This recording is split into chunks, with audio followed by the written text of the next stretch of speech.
일본 자민당이 총선에서 단독으로 중의원 의석 3분의 2 이상을 확보하며 역대 최대 압승을 거뒀습니다. 다카이치 총리는 평소 전쟁 가능한 국가를 위한 개헌과 방위력 강화를 강조해온 만큼 이 선거 이후에 각종 정책 행보에 관심이 쏠리고 있습니다. 일본 현지 연결합니다. 김세우 특파원.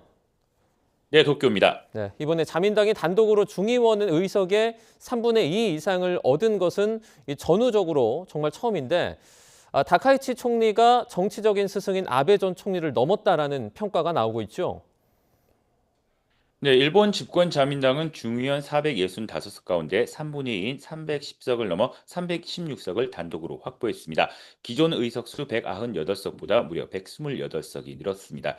중의원 3분의 2는 개헌안을 발의할 수 있는 의석입니다. 단일 정당이 중의원에서 의석수 3분의 2를 차지하는 것은 태평양 전쟁 이후 처음입니다. 이전까지는 1986년 나가소네 정권 당시 자민당이 단독으로 얻은 304석이 최다 의석이었습니다.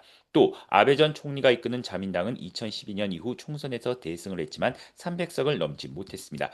이 때문에 다카이치 총리가 정치적 스승인 아베 신조 전 총리 이상의 강한 정치적 기반을 구축했다는 평가가 나옵니다.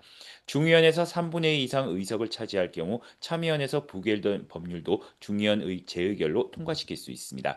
여기에 연립여당인 일본 유신회가 36석을 보태면서 여당 전체 의석은 352석으로 4분의 3을 넘었습니다.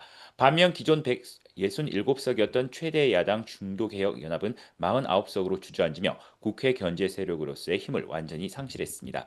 이런 가운데 오늘 일본 니케이 지수는 장중 5만 7천을 돌파하며 사상 최고치를 기록했습니다. 자민당의 압승으로 다카이치 정권의 정책 추진력이 강화될 것이라는 전망에 매수세가 이어진 것으로 풀이됩니다. 네, 이번 자민당의 압승 요인 어디에 있다고 보고 있습니까? 네, 자민당의 압승에는 무엇보다 다카이치 총리의 역할이 절대적이었다는 것이 중론입니다. 지난해 10월 집권 이후 다카이치 내각 지지율은 60에서 70%대의 고공 지지율을 이어가며 30%대 안팎에 머문 자민당 지지율을 웃돌았습니다. 다카이치 총리는 이러한 점을 활용해 무려 12,480km를 이동하며 지원 유세를 이어갔는데 11개 정당 대표 가운데 가장 긴 유세거리입니다. 특히 18살에서 18세에서 29세의 젊은 층 지지율은 90%에 육박했는데 기존 정치인들에게 볼 수 없는 솔직하고 명료한 메시지 등이 큰 호응을 받고 있습니다. 세습 의원 비율이 높은 일본의 정치 환경 속에 비세습 의원이라는 점도 유권자들의 호감을 얻은 것으로 보입니다. 이 밖에 적극적인 SNS 활동도 화제였는데 다카이치 총리의 짧은 동영상 쇼츠는 조회수 1억 3,800만 회를 기록하기도 했습니다. 네, 이번 총선의 결과로 다카이치 내각의 보수 성향 정책이 더욱 탄력을 받을 것이라는 전망이 나오고 있죠. 네, 집권 자민당은 견제 세력이 없는 만큼 그동안 강조해온 보수 정책을 강하게 밀어붙일 것으로 보입니다. 특히 방위력 강화를 위한 3대 안보 문서를 연내에 개정하고 무기 수출 규제 폐지에 적극적으로 나설 전망입니다.